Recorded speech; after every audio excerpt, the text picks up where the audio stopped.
Bienvenidos a esta explicación. A ver, imaginemos por un segundo pasar por la peor tragedia imaginable. Un trauma de esos que rompen una vida por completo. Te enfrentas a un proceso judicial brutal que expone cada detalle íntimo ante la mirada implacable de todo el mundo, en una lucha desesperada por conseguir algo, lo que sea de justicia. Y de repente, años después de vivir ese auténtico infierno, entras a Internet y ¡pum! Pero es una realidad impactante y, sinceramente, es el punto de partida perfecto para la historia que vamos a desgranar hoy. Porque claro, vivimos de lleno en la era del algoritmo, en pleno boom de los crímenes reales. Y aquí nos topamos con un contraste verdaderamente desconcertante. Por un lado tenemos el dolor real, esa lucha extenuante en los tribunales que decíamos antes. Pero por otro, vemos cómo toda esa búsqueda de justicia acaba reducida a pegatinas. Sí, pegatinas caricaturizadas para decorar un termo de agua. Es que suena a chiste de mal gusto e incluso resulta profundamente ofensivo para cualquiera que lo vea desde fuera.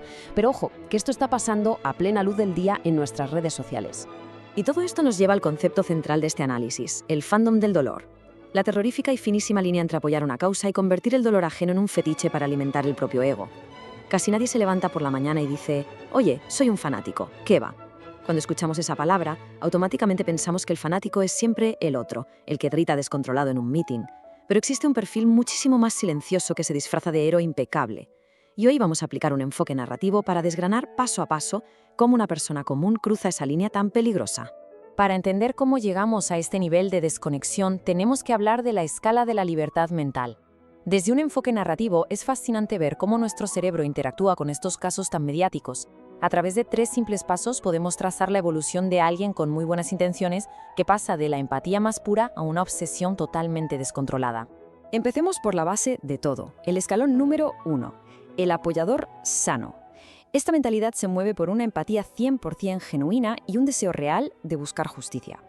Lo que mantiene a esta persona con los pies en la tierra es su sentido crítico. O sea, si ven algo que no cuadra, lo cuestionan abiertamente y sin ningún miedo. Y lo más importante de todo, mantienen un muro de hormigón entre su vida personal y el caso mediático. Su identidad no depende para nada de la tragedia de otra persona. Pero claro, la temperatura sube y pasamos a la fase 2, el investigador. Aquí la cosa se pone intensa. Este perfil archiva recortes minuciosamente, tiene alertas para las fechas de los juicios y aplica un rigor casi académico a la hora de recopilar datos. Visto desde fuera, habrá quien piense que es un poco exagerado. Pero, siendo justos, hay un gran valor metódico en este nivel. Es una especie de periodismo independiente que ayuda a preservar la memoria histórica y evita que la verdad caiga en el olvido. Hasta aquí, todo bien. El verdadero peligro, y hablo del punto de no retorno, llega en el salto al tercer escalón. El fanático. Aquí el juego cambia por completo, y la brújula moral sencillamente salta por los aires. Llegados a este punto, los hechos y las pruebas ya dan exactamente igual. Lo único que importa son las certezas absolutas. Es una narrativa donde el mundo se divide radicalmente entre los buenos perfectos y los villanos absolutos. Pero el problema real no es la intensidad, sino cómo la identidad de la persona se fusiona por completo con la causa. Y en este estado se produce un cambio psicológico brutal. El fanático ya no apoya a la víctima desde la barrera. En su cabeza se instala una historia muy diferente que se resume en esto.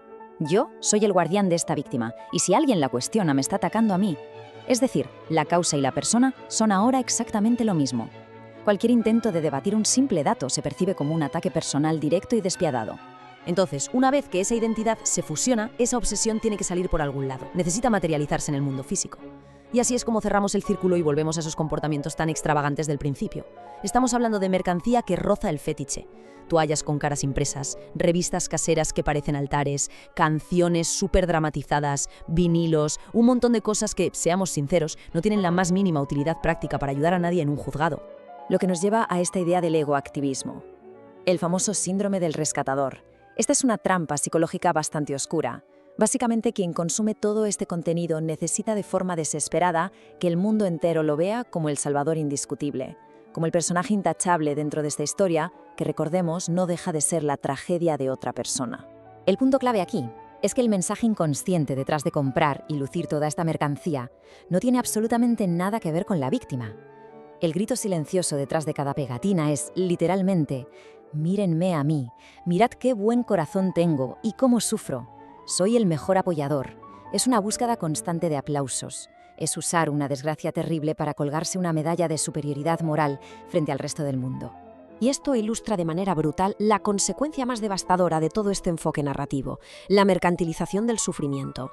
La víctima real, esa persona de carne y hueso que ha pasado por un verdadero calvario, pierde toda su humanidad, se la moldea y se la transforma en un personaje de ficción, en un avatar personalizable diseñado única y exclusivamente para entretener a las masas. Básicamente se despersonaliza el dolor para disfrazarlo de solidaridad. Y claro, desde ese egoactivismo tan exagerado, el camino está totalmente allanado hacia algo mucho más turbio, lo que llamamos la secta digital. Hoy en día no hace falta irse a una comuna aislada en el bosque para montar una secta. Son grupos organizados que operan a la vista de todos, en cualquier foro de Internet, exigiendo devoción ciega, anulando el pensamiento crítico de la gente y castigando implacablemente a cualquiera que se atreva a dudar. Vamos a ver la diferencia en la práctica. En un entorno sano, el debate intelectual fluye sin problemas. Alguien puede decir, oye, apoyo la causa, pero creo que esta acción concreta fue un error. Fin. Sin embargo, frente a la deshumanización fanática de una secta digital, cuestionar un detalle, por muy educadamente que lo hagas, desata la guerra. No hay debate posible. A quien duda se le deshumaniza al instante y se le cuelga el cartel de traidor. Y para mantener viva esta narrativa perfecta en un mundo que, seamos realistas, está lleno de grises, el fanático levanta un escudo impenetrable, niega cualquier evidencia que no le encaje, se inventa conspiraciones loquísimas y llega a justificar lo injustificable. Tienen que aniquilar su propio raciocinio, prefieren proteger su comodidad emocional a toda costa antes que aceptar una realidad que resulta compleja e incómoda. Pero bueno, no todo está perdido. Vamos a hablar del antídoto recuperando el pensamiento crítico. La cura contra todo este fanatismo mediático pasa por un acto de pura valentía intelectual. Hay que pararse un momento y hacerse preguntas que incomodan de verdad sobre nuestros propios motivos. O sea, ¿esta pasión que siento viene de buscar justicia objetiva o es solo una excusa para inflar mi propio ego?